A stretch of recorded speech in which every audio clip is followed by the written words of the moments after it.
Assalamualaikum warahmatullahi wabarakatuh. Perkenalkan, saya Nur Afni Anandita, NIM 20212105109,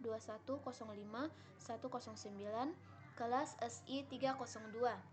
Di sini saya akan mempresentasikan hasil kerja saya untuk memenuhi UTS Analisis dan Perancangan Sistem Informasi oleh dosen pengampu Ibu Marwa Sulehu, Eskom Mkom. Proposal pengembangan sistem informasi penjualan buah berbasis web.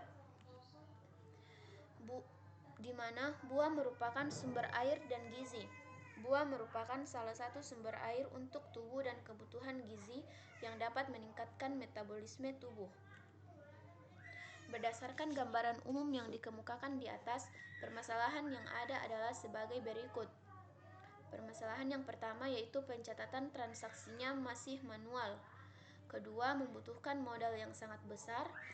Yang ketiga, layanan wilayah pemasaran masih terbatas. Yang keempat, pembeli berkunjung ke toko jadi tidak efektif.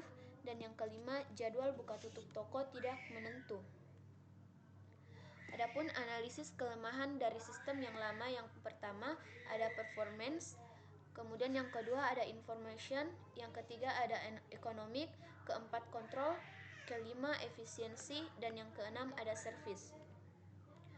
Penjelasan yang performance merupakan karyawan mencatat pemasukan pencatatan pendapatan atau pemasukan pengeluaran secara manual di buku, sehingga prosesnya juga akan lambat dan kurang efektif yang bisa saja terdapat kekeliruan. Kemudian informasi, sistem yang lama masih menyajikan penjualan secara offline yang menyebabkan penyampaian informasi kepada konsumen atau customer berlangsung lama. Konsumen atau customer susah dalam mendapatkan update toko dan juga informasi yang didapat bisa saja tidak akurat dan tidak tepat waktu. Kemudian yang ketiga ada ekonomik, di mana kertas-kertas arsip pembukuan yang jumlahnya banyak akan membutuhkan tempat yang luas. Penyimpanannya juga membutuhkan tenaga kerja pengelola data.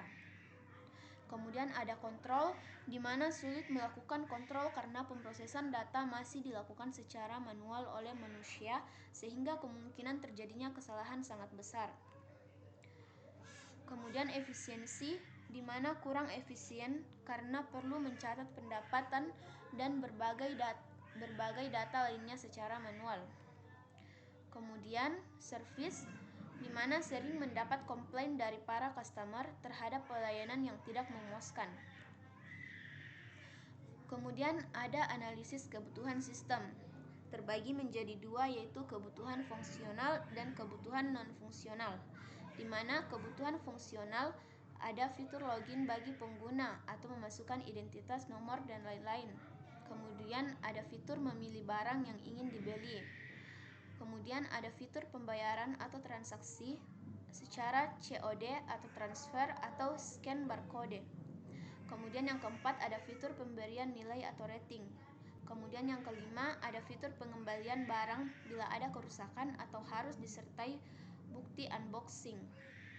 Kemudian pada kebutuhan non-fungsional ada software dan hardware-nya, di mana software itu menggunakan Visual Studio Code dan laptop Lenovo.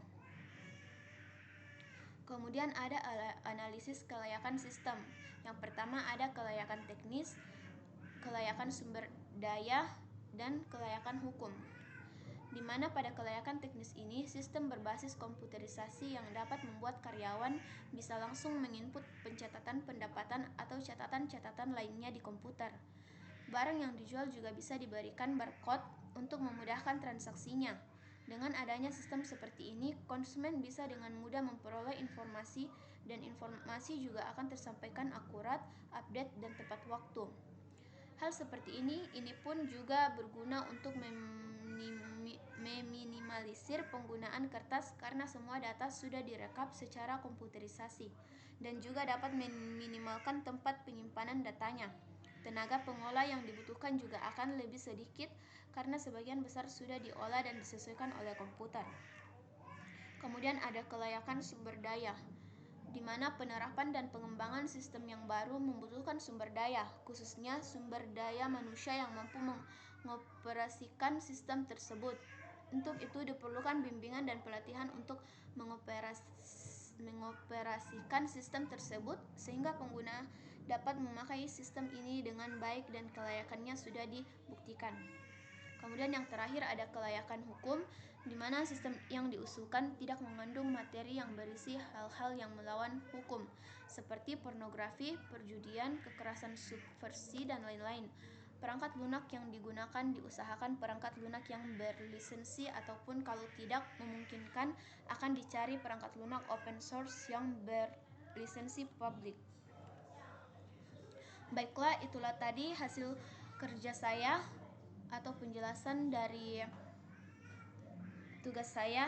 Kurang dan lebihnya mohon dimaafkan. Sekian, assalamualaikum warahmatullahi wabarakatuh.